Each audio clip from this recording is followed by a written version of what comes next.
Jin mengenang, pikirannya melayang ke hari-hari yang telah berlalu di tempat ini. Waktu di Kastil Badai yang kukira akan sangat membosankan, justru memberikan banyak hal, pikirnya. Dalam alur ingatannya, sosok ayah yang agung muncul, matanya mengandung pengakuan dan harapan. Lalu saat menerima hati Phoenix dari Mary, hubungan yang semakin akrab dengan Kak Luna, dan pertemuan takdir dengan naga penjaga Murakan yang agung. Semua itu adalah hal yang di kehidupan sebelumnya ia tak pernah berani impikan.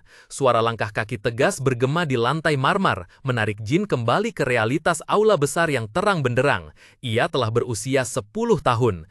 Tiba-tiba, udara di sekitar mengental. Menghadapi Han, Jin menyerbu. Tinju yang diselimuti aura biru kehijauan bertabrakan keras dengan pukulan penjaga itu. Sebuah ledakan menggelegar, gelombang energi kuat meletus dari titik tumbukan, mendorong Jin mundur selangkah. Di tengah latihan tanding yang intens, tekad Jin semakin kuat. Aku sudah mulai bersiap untuk meninggalkan Kastil Badai dan memasuki kota utama. Mata tajam Han masih terfokus penuh, siap untuk serangan berikutnya. Seberkas energi biru meledak dahsyat saat Jin melayangkan pukulan lurus ke arah Kan. Namun, serangan dahsyatnya berhasil dihentikan dengan mudah secara tak terduga. Tangan Kan yang terbuka menyambut tinju Jin dengan lembut, menyerap seluruh dampaknya dalam sekejap. Kan diam-diam menatap tuan muda itu, matanya berkilat aneh. Dia berpikir dalam hati, seperti yang diharapkan. Sementara itu, Kan terpaku, merasakan dengan jelas perubahan kekuatan absolut. Tidak heran dia mendapat perhatian kepala suku. Meskipun saat berlatih dengan yang lain, akulah yang menilai, tapi tatapannya memberitahuku, dialah yang menilai kemampuan mengajarku. Sebutir keringat dingin mengalir di pelipis Jin saat bayangan Kan yang besar dan agung terpantul di matanya. Tekanan tak terlihat membuatnya hampir menahan napas. Tiba-tiba, Kan menarik tangannya dan berbalik. Suaranya yang tenang bergema di seluruh aula besar, tempat rak senjata berdiri dalam keheningan, di kegelapan. Hari ini sampai di sini saja. Baik, jawab Jin pelan, napasnya masih belum stabil. Saat Kan melangkah pergi, meninggalkan Jin berdiri sendiri di tengah debu yang samar, dia tiba-tiba memanggil, "Tuan Muda Jin." Jin Runkandel tiba-tiba berhenti. Dia berbalik, menatap pengawalnya dengan sedikit kebingungan. Kan membungkuk hormat, suaranya terdengar penuh kekagungan.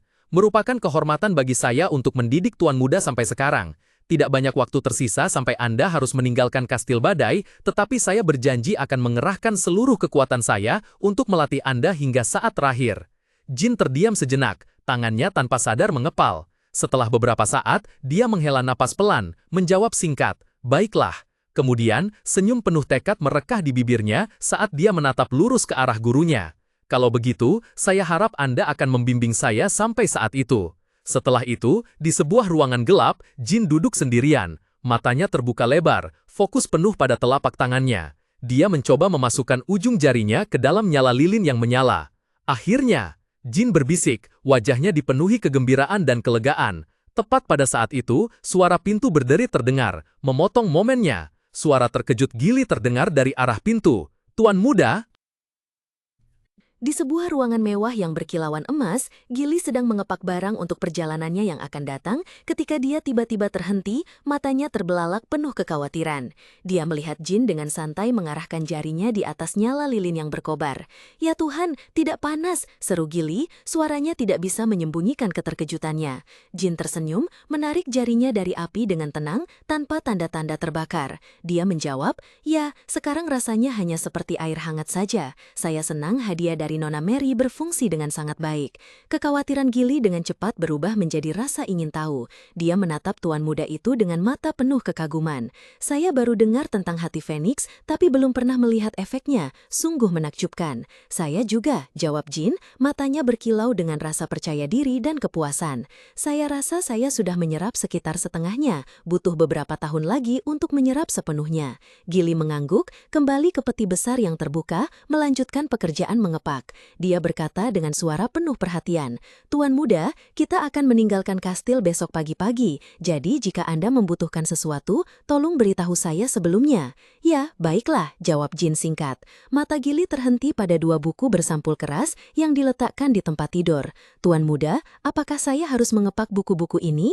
"Ya, saya akan membacanya di kereta." "Sudah mengerti," kata Gili sambil mengambil buku-buku itu. "Apakah Anda membutuhkan hal lain lagi?" Jin menatap Gili, "Hanya buku-buku itu saja sudah cukup."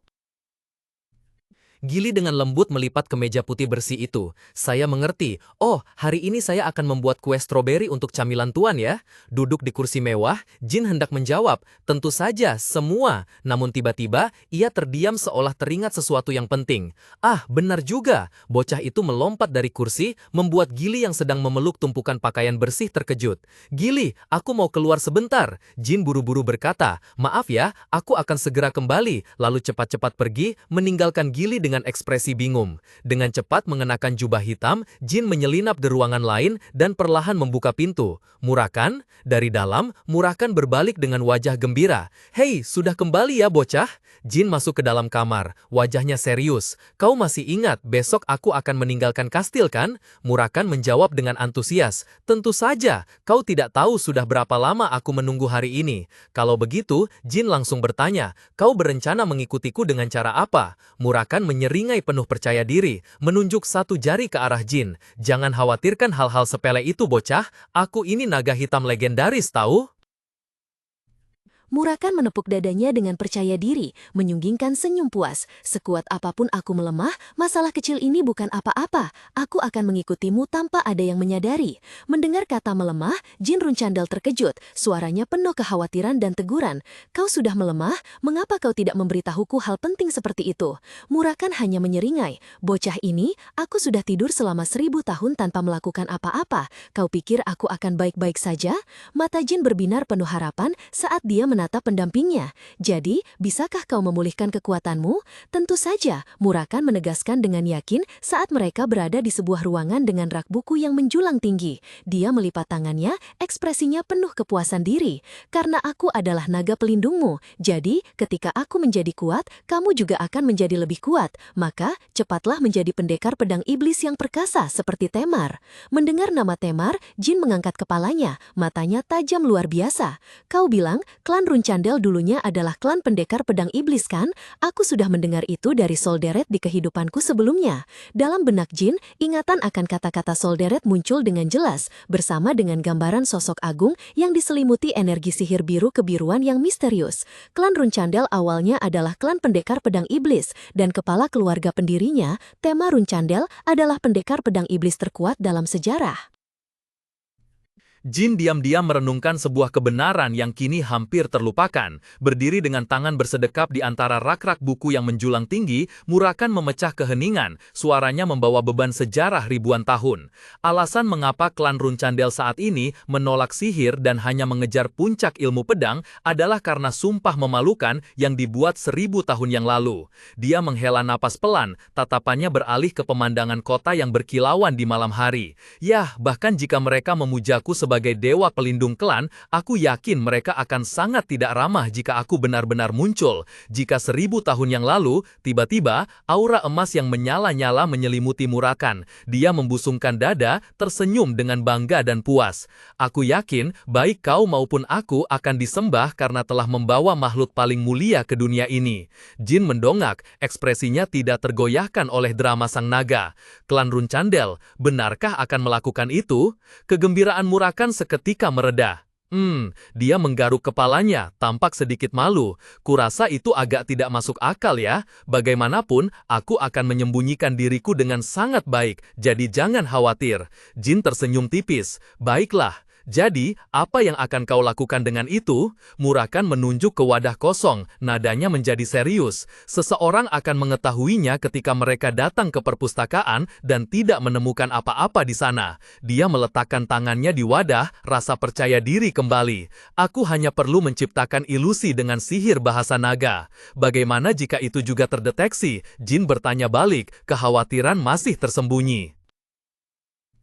Aura merah hitam yang mengancam memancar di sekitar Murakan saat ia meraih kepala Jin. Murakan menyeringai, suaranya penuh kepuasan diri. Hei, aku ini naga kegelapan, kau tahu? Hal-hal seperti ilusi ini hanyalah masalah kecil, jadi jangan khawatir. Jin hanya berbisik, dan dengan tenang menyingkirkan tangan Murakan dari kepalanya. Pemandangan di sekitar mereka tampaknya menghilang, tenggelam ke dalam ruang biru kehampaan yang berkilauan saat Murakan melanjutkan penjelasan. Namun, seperti yang kubilang, aku belum sepenuhnya pulih, jadi ini tidak akan bertahan lama. Tapi, aku akan berusaha mempertahankannya selama mungkin sampai aku benar-benar dewasa. Saat ilusi itu menghilang, Jin sedikit mengangguk, senyum tipis melintas di bibirnya.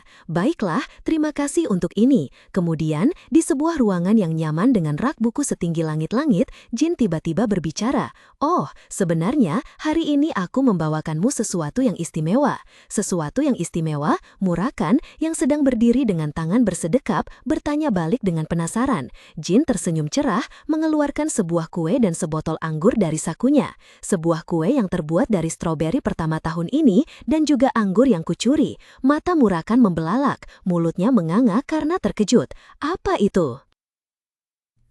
Murakan, dengan seringai lebar yang memperlihatkan gigi taring tajam dan mata berbinar, dengan gembira mengangkat botol anggur.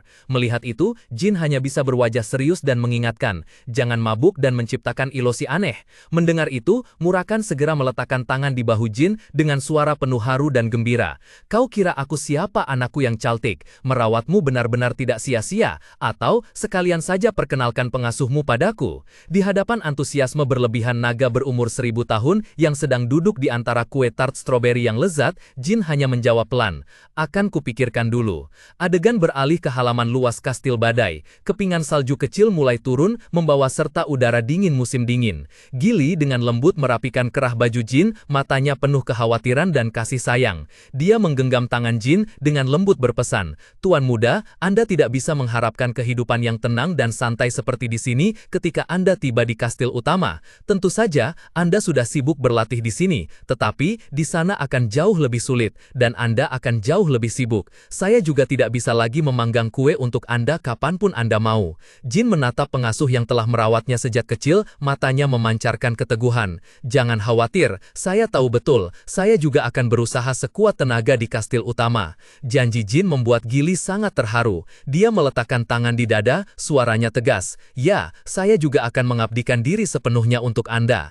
Tepat pada saat itu, sebuah panggilan terdengar, Tuan muda. Di hadapan mereka berdiri dua kesatria pelindung bertubuh tinggi, mengenakan jubah biru dan zirah besi yang mengesankan, berdiri dengan tangan bersedekap menunggu. Salah satu dari mereka berbicara dengan suara formal. Kesatria pelindung Jerome dan Holtz menyampaikan salam hormat kepada Tuan muda Jin.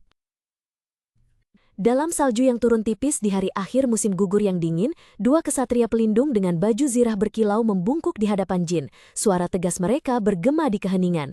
Kami akan mengawal Anda dengan aman ke Taman Pedang. Mari kita pergi. Jin mendongak, wajahnya muda namun matanya memancarkan ketenangan yang luar biasa. Dia menjawab singkat, baiklah, maaf merepotkan kalian. Di bawah pengawalan para kesatria, Jin dan Gili menuruni tangga batu yang tertutup lapisan es tipis. Sosok kecilnya tenggelam di antara para penjaga bertubuh tinggi, setiap langkahnya mantap tanpa keraguan sedikitpun. Pada tanggal 30 Oktober 1790, sebuah kereta kuda telah menunggu di halaman dalam kastil. Ketika kuda-kuda jantan meringkik, memecah keheningan, Jin melangkah masuk ke dalam kereta. Pintu tertutup, memisahkannya dari kastil badai yang familiar. Duduk di dalam, Jin diam-diam melihat keluar jendela, matanya teguh menatap ke depan. Akhirnya aku meninggalkan kastil badai, pikirnya dalam hati, untuk pergi ke wilayah utama Runcandel, Taman Pedang.